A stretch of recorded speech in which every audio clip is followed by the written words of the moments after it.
which has got far too many slides, so I'm going to skip through a few of them. Hard to follow on from those two projects we just heard about, doing amazing things in their communities. But I think we've all got different opportunities which have a lot of crossover. And in Dunbar, we've been responding, I think, to the needs and the opportunities that are very particular to our locality, as well as having crossover with what's happening elsewhere. So we didn't start out as having anything to do with heritage, really. We started out with a vision that has expanded, and this vision here captures some of our original vision at the Ridge, but also some of what we expanded to be about. And it was about providing training and support for local people to overcome barriers to realising their potential, moving them away from dependency towards contribution, and that can be dependency for a lot of folk on substances, also dependency on benefits. We're quite geographically isolated, and all the helps and supports for people in addressing those barriers tend to be at the other end of the county, and if you've got a car or money to use a train, then that's not a big problem, but for a lot of folk locally it is a problem, and so we were about trying to help people overcome those barriers. We want to enhance the pool of local skills and knowledge, and here's the bit that grew out of that. To preserve the historic fabric of Dunbar and to contribute to the economic resilience of our community. And these two photographs show where we've ended up in a historic backland rig just behind the High Street. Dunbar is a traditional Scottish borough townscape with the sort of fish backbone and the rigs running off behind, and this garden was sitting derelict for many, many years, belongs to the council, and the council gave it to us, and we ended up by default becoming the custodians of a really important piece of history that we had to sort out for our own purposes, and that's actually transformed a lot of what we do and given a whole new purpose to what we're about. So we are reactive, and what we do is created very often in response to local need, but we're also very proactive in the sense that we're always looking for new ways to meet the needs of people locally. And our setting in that garden and then later in the adjacent Blackball Close have allowed us to bring together local need and opportunity in a really exciting way. So this is a little roadmap of how we try and help people move from dependency to contribution. We get referrals from a whole load of different sources, so often we'll get referrals from GPs with whom we work very closely. We work with Skills Development Scotland, with addiction support agencies, with local schools, with social work, across a whole load of departments in the local council, with the police. We get now, because we've become very well known, we get a lot of self-referrals, so if people are facing difficulties in their lives, they tend to come to us as a first port of call. They get support, not just by telephone, very rarely by telephone, although people do tend to text and message out of hours, over weekends and so on, and that's quite challenging. We are able to provide volunteering opportunities. We've got a cafe, we've got the garden, and we've now got the Blackball Close as well, and people can come and spend time working in the garden or on the walls, particularly in a volunteer capacity. That can also mean that people then available to access the support we can give them around employability, working on their skills around CVs and job searching, and so on. Also using us as a signposting point for signposting them to other agencies who can help them address their issues. And ideally we get people moving on into either further training or into employment, and then they take off like a rocket. So we're a community where everybody can achieve their full potential, and some of that involves helping people to achieve their potential entirely out with the Ridge, and we move people on into other jobs and into other sectors that have nothing to do with the core of what we can provide internally. But here you can see some pictures of folk who have accessed some of our supports. Up at the top there, that's some of our volunteers and also our trainees who got involved with Scotland's Urban Past as part of our project to uncover the history of the Blackball Close, and there they are proudly displaying their certificate. And then one of them you can see is one of our trainee masons, very proudly standing next to a new piece of wall where he's been involved in cutting that stone to bring that back to life. And there's a group of youngsters from the school who are struggling with their mainstream school engagement, usually behavioural issues, making it a bit difficult. School's not always the right place for everyone, as Lorna was saying. And these youngsters come actually initially for a placement in the garden, but a lot of them move into stone masonry. They're sitting on the wall, a dry stone wall that they made that's in front of the wall that's been repaired by our masonry team, and I'll show you photographs further on of that garden. But that's been a transformation of a site and a transformation in the lives of the folk involved in doing it as well.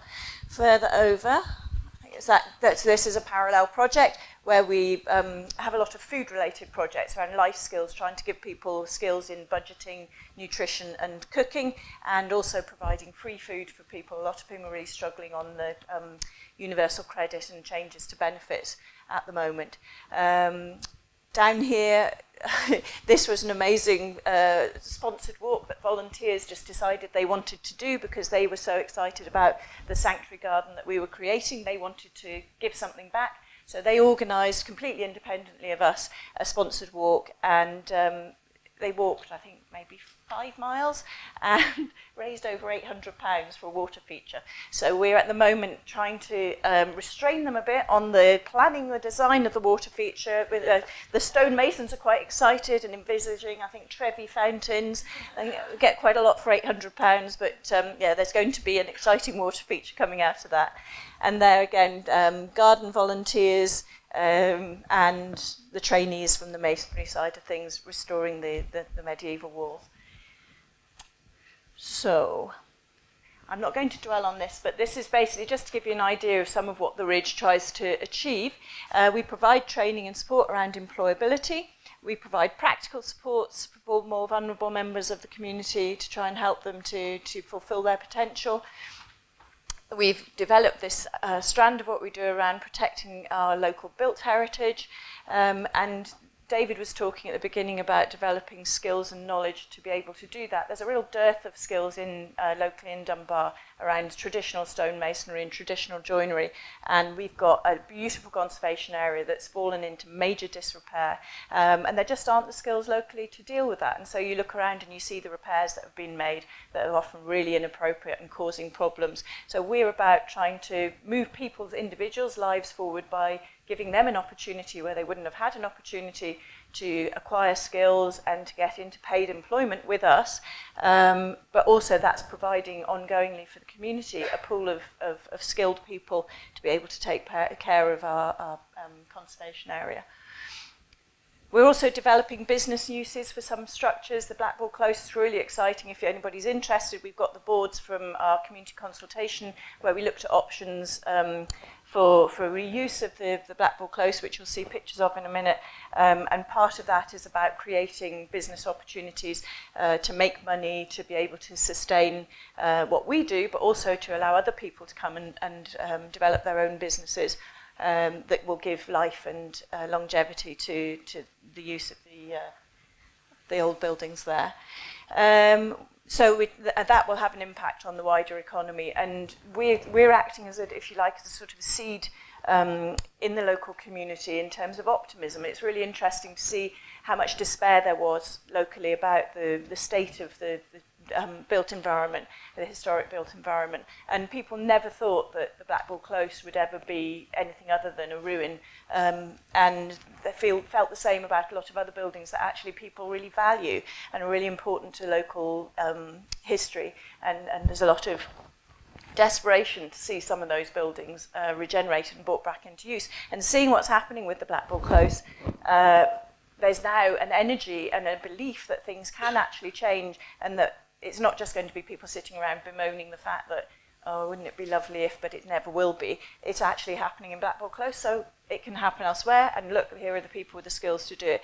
And that is all bringing life back into the high street. It's a palpable thing that you can feel the improvement in civic pride and in optimism locally. So, This is where we started when we first moved into the Backland rig. It was when we first moved into the Backland rig. It was offered to us by the council. We'd previously been in our local community hospital garden where we'd created a beautiful garden, but it was just too far out, and there were different reasons why it wasn't suitable. We needed somewhere much closer into the town centre, and we were offered this. We looked at different options, and this was not a favoured option. You can see why. The walls were broken down. It was this high in weeds and trees and things like brambles and holly and stuff, and ivy that was going to be a nightmare to get rid of. We didn't have the money to sort the walls out. There wasn't actually an entrance into it because these rigs with the parallel walls, you couldn't get into it. You certainly couldn't come through the Blackpool Close or off the High Street, which was a ruin. So huge challenges, but we didn't have any alternative. So this was the opportunity. Quite scary. That's what it looks like now, 3 years later. The wall you can see on the far side there was like this, down here, and we broke through it with planning permission and listed building consent and made an entrance through onto the garden lane, which passes through on the other side of the next rig across. We have the rig behind there as well, and in fact the one on the other side of the path, which has become the sanctuary garden. So we broke through that wall, but still we needed to do something about making it safe and making it lovely.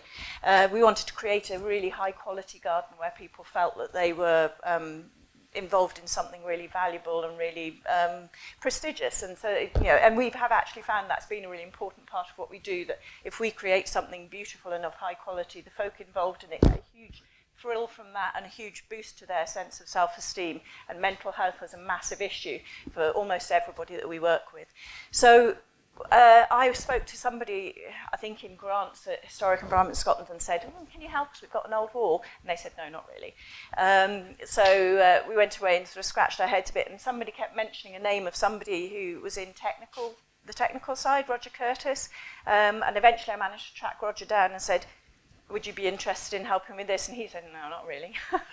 and then he went away and thought about it and came back and said, oh, no, actually, I do need a site to demonstrate hot lime mortar techniques. I said, what? Because I didn't really know anything about hot lime mortar at that point. I know quite a lot now. And so Roger gave us a small amount of money to do a demonstration on a small section of that wall. We got volunteers who at that stage, we had no walling work going on at all at the ridge. We had volunteers in the garden who were busy clearing the side. We got the volunteers to come and help out as part of that. That was the deal with Roger, that if we allowed him, very generously, to give us the money to do his technical demonstration, that he would allow us to put in some of our volunteers to use it as a training opportunity.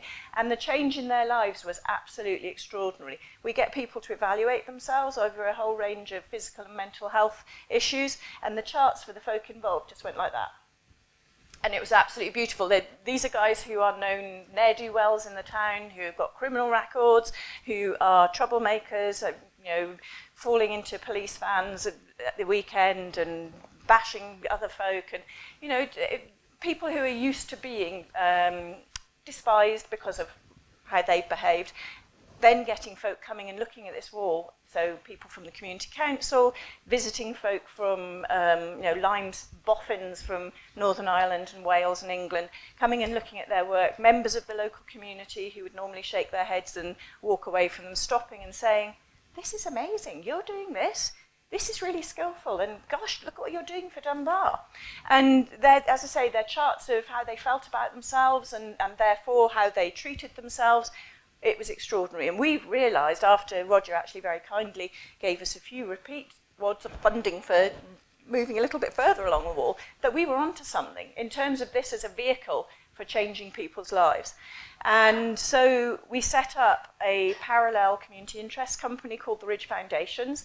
And the Ridge Foundations is all about bringing people in as volunteers to have a go, learn some skills and maybe carry on to do something else, or to then come to do paid work experience and then potentially into employment, paid employment as a trainee on the Ridge Foundations project.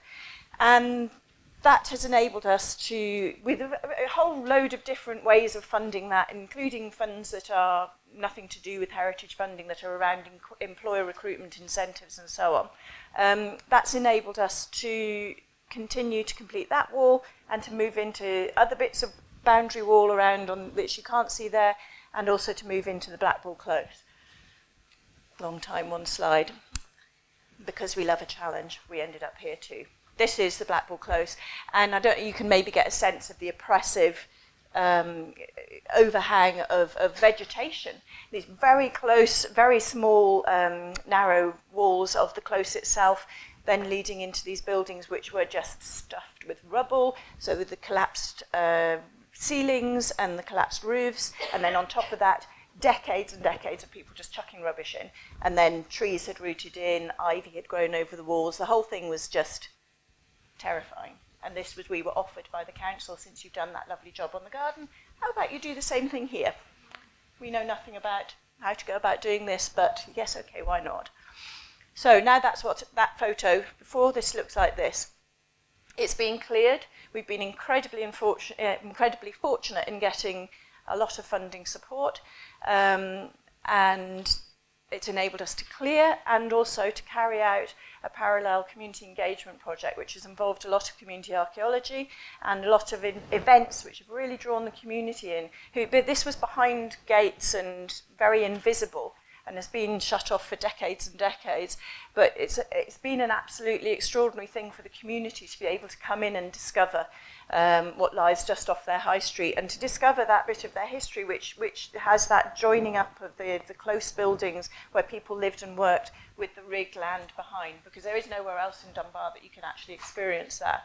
And so if anybody wants to talk in detail about what we actually got up to in our community engagement, Margaret's here, and she is the one that ran the community engagement for us over the summer. So this is what this is going to become, hopefully. We've done a feasibility study, which has looked at options appraisals. It's consulted with the community, consulted with our own internal staff and volunteers and service users about what we need from these buildings, because we don't have an office, we don't have a crisis drop-in centre, which we increasingly massively need. We don't have a training kitchen, although we offer a lot of kitchen-based training, which we dot about the community at the moment, borrowing kitchens, which isn't always convenient. And it also offers opportunities for us to develop more business uses and for us to rent rooms out to the community for events, for meetings, for gallery displays, for band practice, whatever it may be. So meeting the needs of the wider community, but also meeting the needs of the community we're already serving in a much more effective way. And the whole journey to arrive at this is going to enable us to deliver more and more training opportunities for people in traditional skills. Behind these two modern bits sticking out this way is the original Blackpool Close set of buildings, all of which are being restored using traditional skills. So the journey has been a bit of a revelation, so it has. That was after we'd cleared the vegetation. That's some of the guys mending the broken walls. So this is really just to recap on what I was saying about the revelation of the impact that journey of training could have upon the lives of the individuals involved. So it is the magic mix. And we're not saying this for the first time. I'm sure that other people have recognised this as well. And if you've got involved in training, you've seen, I think, with the Port Soy project, the transformation in youngsters' lives around being involved in something constructive and positive like that. But really, this has been for us such a special thing. And this is the company that we've made out of it. And the concept is that over time we will get funding, and we're in the throes of working with East Lothian Council to apply for a CAST scheme, which will allow us to work with them to restore buildings in the high street, mostly tenements, but also one particular very iconic building in the high street, and that will enable a lot more training to happen and a lot more building of a local skilled workforce. But that over time, beyond that we will then have a business that can attract commercial contracts, because we have the skill and will be the go-to organisation, the go-to business that people will come to for doing that sort of work. It's turned out to be a bit the envy of other towns across East Lothian, and actually more widely across Scotland. We've had visits from all over of organisations and community groups wanting to come and see this model and to replicate it locally. And that for us is massively exciting. We think it's a great template and we're really, really keen to share it. The Centre for Social Justice, which is a think tank down in Westminster, also seemed to think it was a highly viable model and that it was a very good idea. We were the runners-up, we got second prize in their awards for social enterprise, which looked at scalability and replicatability, if there's such a word, of a social enterprise that was tackling poverty in particular was their focus. And we took a team down to London. It was so exciting. Some of these guys are our stonemasons. I'll tell you a little bit about Darren. That's his dad Mark over on the other side, both of whom are part of our masonry team. Huge challenges in their background, huge transformation in their lives. We've got Colin, who's part of the more part of the food side of things, and members of staff and trainees, directors, and so on. And we got local businesses and Virgin Trains to sponsor us going down there. So that was fantastic. Keep going. So that's just a few more pictures showing you. This is the sanctuary garden, we called it, and that was, there were 18 skips of rubbish came barrowed out of that by hand onto the high street down the narrow close.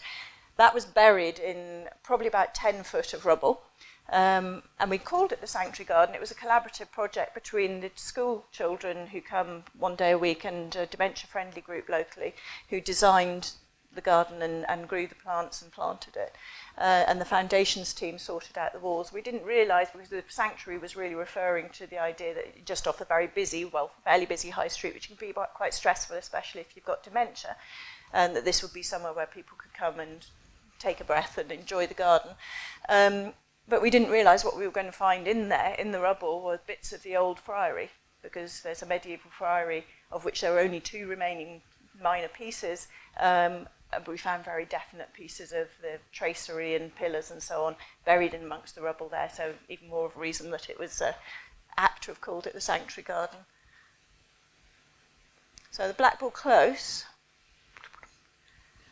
we've cleared, and we've run the community archaeology, and we're planning the future. I'm skipping through this because I'm aware I'm running out of time. And we've really looked at it as being, you could look at it from 2 sides. You saw that picture at the beginning. That was what we saw and had a panic and said, no, there's no way we were interested in being involved in that. It's way beyond our area of comfort and knowledge and expertise. Why would we? But actually, we needed those buildings because we needed those facilities. We had no other means of getting hold of those facilities, and that will enable us to deliver better for our clients, our service users. The wider community needed all those facilities I described to you that we're going to be able to make available to them, so it was an opportunity to create that for the wider community, and we're really embedded in the community and very important to Dunbar. And our heritage needed it. The buildings needed saving. They were on the at-risk register. They were, as you could see, very close to going beyond the point of being rescuable. So it was a great opportunity to bring all that focus together to rescue something that's really important and also to make it available and share it. East Lothian Council owns the whole site as part of a slightly ill-conceived previous scheme to redevelop the backlands, which thankfully didn't come good, and it was a liability for them. They were delighted that we've taken it off their hands and made it into something for the benefit of the community. They didn't know what to do with it. It's landlocked. There's a huge 20-foot drop at the back of it. There's no way it can really ever be developed. And we're in the throes of doing community asset transfer with them for both the garden and the buildings. So it solves a problem for them in terms of that liability, but also they're very supportive of the work we're doing across the social agenda and in terms of creating employment and bringing people into employment who otherwise were frankly considered to be unemployable. So now we're working with HES to consolidate one of the buildings known as Building 4, which is really exciting, which affords opportunities and training for our wonderful team of foundations trainees. And that's made up of individuals, as I said, with a whole range of complex issues. 2 of our foundations team have already, in the space of a year since we set up last October, have already progressed into becoming modern apprentices, which is hugely exciting for us. We battled and battled to get CITB registration, got it, and snuck them in the second week of the course. And they are so beyond thrilled to have achieved that. So we did, I'm not going to make you read all of this slide, but we did a cost-benefit analysis because we're very much about working with the individuals to transform their lives, as well as all the other fantastic stuff that's getting done as part of this. And Darren, nobody minds him. He doesn't mind you knowing his name.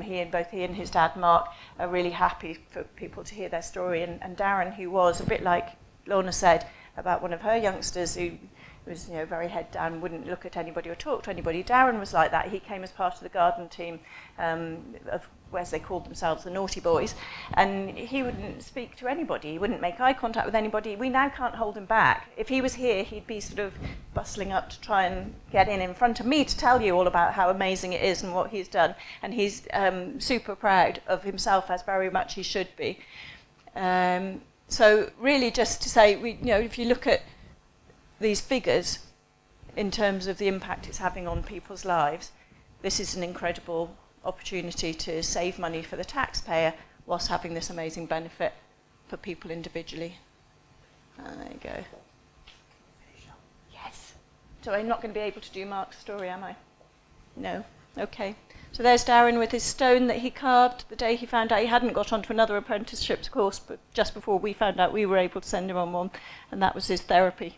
Beautiful job, and that was him meeting one of our government ministers. And I wanted to tell you the story, or make Mark tell you the story about his life, but I'm not going to be allowed to because I've run out of time. So there's his dad, who came out of jail and is now a poster boy for Second Chances, which is a Community Justice Scotland initiative about people who've been in jail getting a second chance to turn their lives around.